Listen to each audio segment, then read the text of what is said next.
You know that feeling, right? You're on a super important video call and boom, the Wi-Fi just dies. Or maybe you're sitting in your driveway clicking the garage door opener over and over and absolutely nothing happens. It is so frustrating when our tech just decides to fail for no reason. Well, it turns out there usually is a reason, and it's this invisible battle of signals happening all around us. So today, let's pull back the curtain and figure this all out. Now, just so you know, what we're about to get into is actually part 9 of a 10-part series we're doing on this topic. And all this great information comes from a really detailed report by the folks at RFI Detectives. They're basically pros at breaking this stuff down for everyday people, not just tech wizards. We're going to be distilling their best insights for you right here. So here's the plan. We'll start by talking about this invisible electronic world we live in. Then we'll explain the difference between EMI and RFI, and crucially, why that difference even matters. And from there, we'll get into some real-world action plans for both you at home and for businesses. Let's jump in. Think about it. Our entire world runs on signals you can't see. Wi-Fi, Bluetooth, cell service, it's all just flying through the air. And when you get that many signals crisscrossing, well, they're going to crash into each other sometimes, and that is where the trouble begins. I mean, does any of this sound familiar? You're trying to watch a movie and it just buffers and buffers. Or your Bluetooth headphones start crackling for no reason. Your smart speaker suddenly says it can't connect to the internet.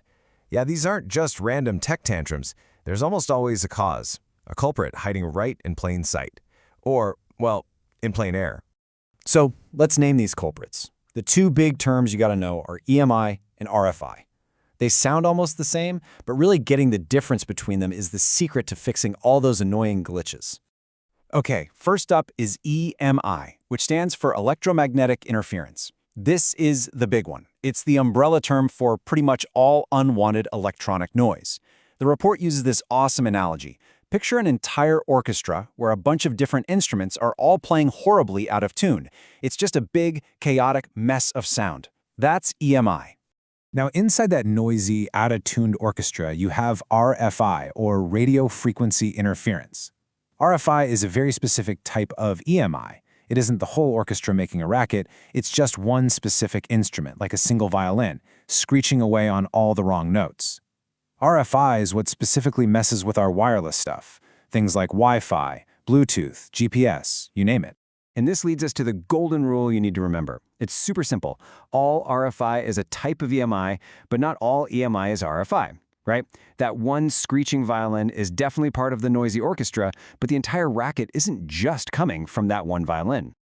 Let's make this super clear with a couple of real-world examples. Let's say you've got a cheap power supply and it's making your speakers hum. That annoying hum is traveling through the wires. That's EMI for sure, but since it's not wireless, it's not RFI.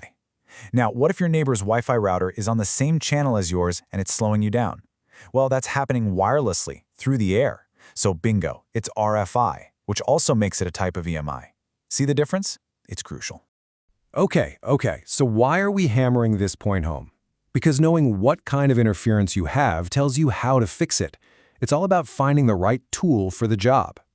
And that's because interference takes one of two paths. Conducted interference travels through physical things, power cords, network cables, you name it. To stop that, you might need something like a power line filter. But radiated interference, which is where our friend RFI lives, travels through the air as radio waves. You can't put a filter on the air. The fix there is totally different, like changing your Wi-Fi channel or just moving your router away from your microwave oven. All right, enough theory. Let's turn all this knowledge into action. Here's a simple troubleshooting guide with things you can do in your own home, like today, to fight back against this invisible noise. So the number one biggest, most impactful thing you can do, according to the report, is switch your devices to a 5 GHz Wi-Fi network if you have one.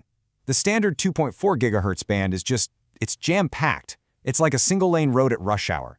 The 5 GHz band is like a brand new 8-lane superhighway. Get on the highway! Okay, here are a few more high-impact tips for you. If you have devices that are stuck on that crowded 2.4 GHz road, go into your router settings and manually set the channel to 1, 6, or 11. That'll help you avoid stepping on your neighbor's signals. For anything that's really important, like your work computer or that smart TV, just use a cable. An Ethernet cable is your best friend. And get this, some cheap LED bulbs are notorious for creating electronic noise. And finally, some low-tech advice. Always have a real physical key as a backup for your car or garage, and just make it a habit to replace the batteries in your key fobs every year. Now let's switch gears a little bit.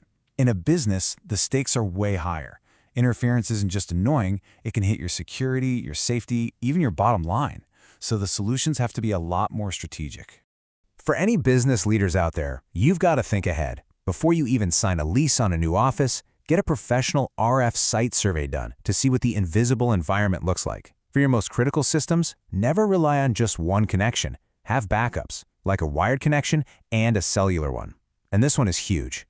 Train your IT team on how to spot and diagnose interference. Don't let them get stumped. And yes, you should even be thinking about huge events like space weather in your business continuity plans. Whew, okay, we've gone from a humming speaker all the way to solar flares. Let's just zoom out for a second and talk about the big picture. The final takeaway for living in this crazy wireless world of ours. I think this quote from the report just says it all perfectly. All this technology is amazing at connecting us, but interference can disconnect us in a heartbeat. Our best weapon against it isn't some fancy gadget, it's just being aware that the problem exists, being prepared for it, and making smarter choices about the tech we buy and how we use it. And that really just leaves us with one final thought. At the end of the day, this isn't just about getting faster Wi-Fi. It's about making sure the connections that run our jobs, our safety systems, and our lives are reliable.